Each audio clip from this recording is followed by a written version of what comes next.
Hi. మీ పేరు? వెన్నెల. వెన్నెల గారు, మీరు వాట్సాప్ యూజ్ చేస్తుంటారు కదా? యా. ఒకవేళ మీకు ఏదైనా ఒక అన్నోన్ నెంబర్ నుండి ఏదైనా ఒక ఫోటో వచ్చింది, మీరు ఏం చేస్తారు? ఓపెన్ చేయను. ఓపెన్ చేయరా? Delete చేస్తారా? చేసి. డిలీట్ చేస్తారా? యా. మీకు తెలిసిన ఫ్రెండ్ అయి కూడా ఉండొచ్చు కదా? యా, బట్ అన్నోన్ నంబర్ కదా, it's not safe to open it. It's better to delete it. Yes, very good అండి, వెరీ గుడ్.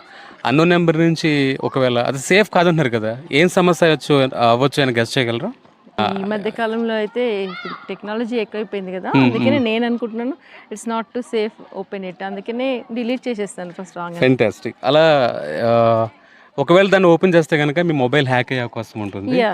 దీన్నే వాట్సాప్ ఇమేజ్ స్కామ్ అని పిలుస్తారు. ఒకవేళ పొరపాటున మీరు డౌన్లోడ్ చేస్తారు అనుకుందాం, చూసారు అనుకుందాం, తర్వాత మీరు గమనించారు మీ ఫోన్ హ్యాక్ అయినట్టు, వెంటనే మీరు ఏం యాక్షన్ తీసుకోవాలి? I will share with my friends and everyone.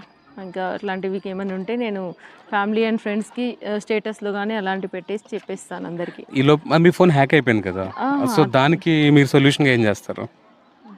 Hack అయిపోతే ఏం చేస్తాను, అది వేరే ఫోన్ల నుంచి అనే పెట్టేసి చెప్తాను కదా, షేర్ మీ చేసి. బ్యాంక్ అకౌంట్స్ అని తెలిసిపోయే వాళ్ళకి తెలిసిపోతే అవన్నీ చెప్తే first of all I will just switch off and everything and I will just complaint to police. Very good. First మీరు చేయాల్సింది ఏంటంటే మీ బ్యాంక్ మేనేజర్కి ఇన్ఫార్మ్ చేసి తర్వాత కంప్లైంట్ టు పోలీస్ కూడా ఇన్ఫార్మ్ చేయాలి. ఇమీడియట్గా ఒక కస్టమర్ కేర్ నెంబర్ ఉంది, దాన్ని చేయాలంటే కనుక 1930 కూడా మీరు డయల్ చేయొచ్చు. ఓకే. సో చూస్తున్న ఆడియన్స్, ఒకవేళ మీరు ఈ స్కామ్ అసలు ఎలా చేస్తారు, దాన్ని బారిన పడకుండా మళ్ళీ మనం కాపాడుకుని ఏం చేయాలనుకుంటే కనుక మన ఛానల్ లింక్ క్లిక్ చేయండి, మీ పూర్తి వివరాలు అర్థమవుతాయి. గుడ్ జాబ్ అండి.